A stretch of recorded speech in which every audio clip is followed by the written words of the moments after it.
台中市中区透早也有公寓着火烧，也若着火点疑似是伫咧2楼一间细户人住的套房。这场火灾造成一个57岁的查甫厝脚送病院进前就失去喘气甲心跳，急救也无救回来。目前正咧调查着火烧的原因。就有厝边仔讲，2楼互厝主隔做3间套房。台中市的都市发展局是讲，若真正违法计经会来开发。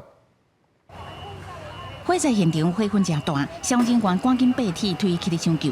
台中市中区公园路一栋7层楼的公寓，19环钟0:31分发生火灾，警消到场了后，随甲火拍花。住户惊精神了后，走来楼骹，也是真惊吓，拢表示有看到2楼火焰冲出来。有味道而已啊。有那个烟呐。所以一开始是有。3楼可能3楼比较大。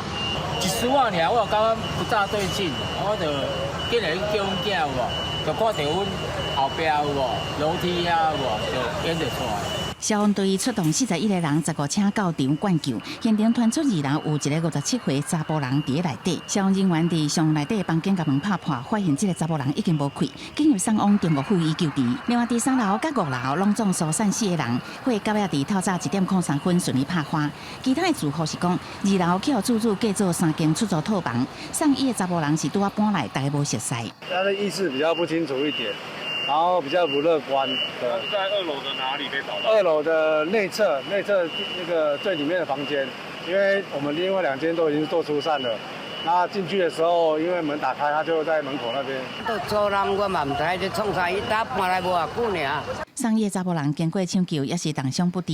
19早起，火调人员到现场了解状况，消防局初步研判，导火点是这个查甫人房间内困的所在，详细导火原因也有待调查。台中市都发局是讲，经过调查，这栋集合式主体无申请室内装修许可的记录，后续会派员稽查确认，若做有违规，会罚所有权人6万至30万，并限期改善。记者综合报道。